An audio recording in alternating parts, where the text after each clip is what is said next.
Drill bits are attachments you fasten to drilling tools. A taper point drill narrows to a point so the threads of the screw grab the wood. A countersink makes the top of the hole the same diameter as the screw head, so that the head lies flush or below the surface. A plug cutter removes a round piece of wood with which you plug the hole afterward to hide the sunken screw. Countersinks and plug cutters start out as steel bars. To make a countersink, this computer-guided tooling machine uses what's called a center drill to pierce the starting hole, then switches to its main drill, which bores right through. Next, it uses what's called a rough turning tool to shape the countersink's angled nose, then its body. The machine now switches to a milling cutter. This tool shapes the countersink's 4 blades.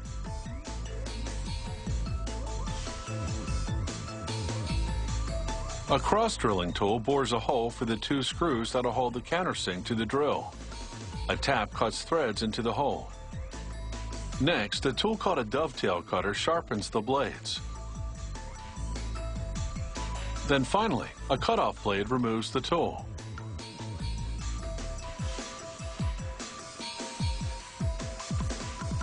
The same machine makes plug cutters. Its center drill makes a starting hole, but this time the main drill doesn't bore right through. It stops at the depth that the plug cutter is designed to cut. Just as before, the rough turning tool shapes the body, and the milling cutter sculpts the 4 blades. Some plug cutters on the market have fewer blades. This company makes 4, so the cutter will clear the wood chips more efficiently when it tunnels into the wood. After the dovetail cutter sharpens the blades, a tool called a boring bar refines the hole in the center, making it the proper size.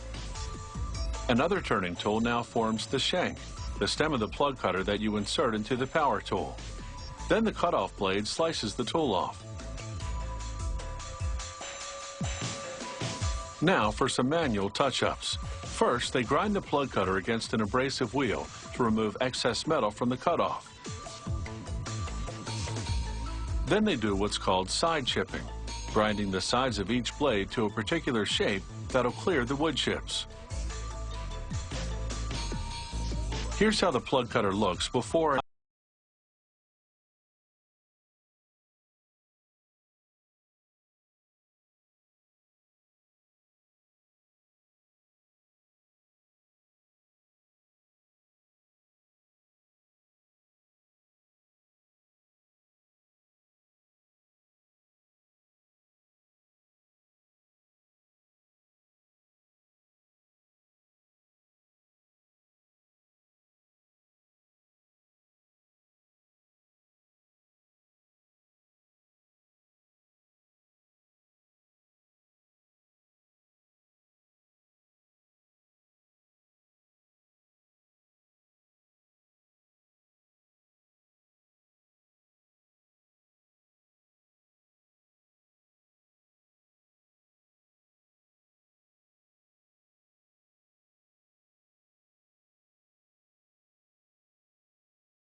sizes and grades for both amateur and professional woodworkers and for industrial machines.